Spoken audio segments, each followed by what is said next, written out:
പ്രദേശത്ത് അധികം ഹിന്ദുസ് അധികം ഇല്ല, മുഴുവൻ ക്രിസ്ത്യാനികളുള്ളതാണ്.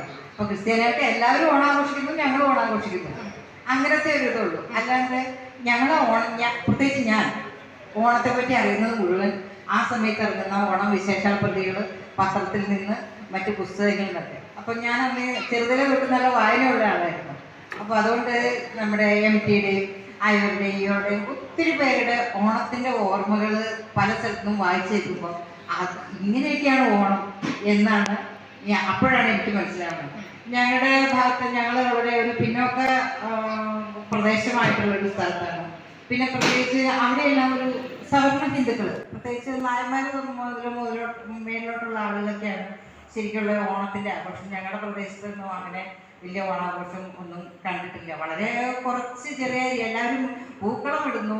പിന്നെ ഹിന്ദുക്കളായിട്ടുള്ള നമുക്ക് ക്രിസ്ത്യൻസിൻ്റെ വീട്ടിൽ പായസം കൊണ്ടുതരും. പിന്നെ നമ്മൾ അവിടെ ഒരു വായനശാല ഉണ്ടായിരുന്നു, അവിടെ നമ്മൾ കുറച്ച് ഓണക്കളികൾ സംഘടിപ്പിക്കും. അപ്പോൾ പ്രത്യേകിച്ച് വടംവലി അങ്ങനെയൊക്കെ.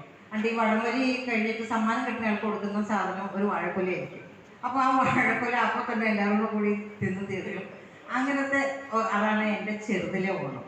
പക്ഷെ ശരിക്കുള്ള ഓണാഘോഷം ഞാൻ കണ്ടത് കൊമ്പിടിയിൽ വന്നതിന് ശേഷം റിയൽ ഓണം എന്താണെന്ന് മനസ്സിലായത് ഞാൻ എൻ്റെ കല്യാണം 1990-ലായിരുന്നു. എന്നിട്ട് കൊമ്പിടിയിൽ 1 വർഷം അവിടെ ആൾക്കറയിൽ ഓണക്കളി ഉണ്ടായിരുന്നു.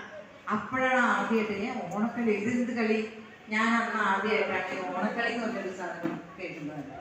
അപ്പോൾ എനിക്കതെല്ലാം വളരെ പുതിയ പുതുമ നിറഞ്ഞ അനുഭവങ്ങളായിരുന്നു. പിന്നെ വീട്ടിലെ ഓണത്തിൻ്റെ അന്നത്തെ വിശേഷങ്ങൾ, തൃക്കാക്കരയപ്പൻ, ഓണം കൊള്ളുക, എല്ലാ വീട്ടിലും ഓണം കൊള്ളുക, അങ്ങനെ വളരെ വളരെ എനിക്ക് അതിശയം നിറയുന്ന കാഴ്ചകളും സന്തോഷം നിറഞ്ഞ ഓർമ്മകളുമാണ് ഉണ്ടായത്. Thank you Suriya. നല്ലൊരു കൈ കൊടുത്തു സുറിയക്ക്.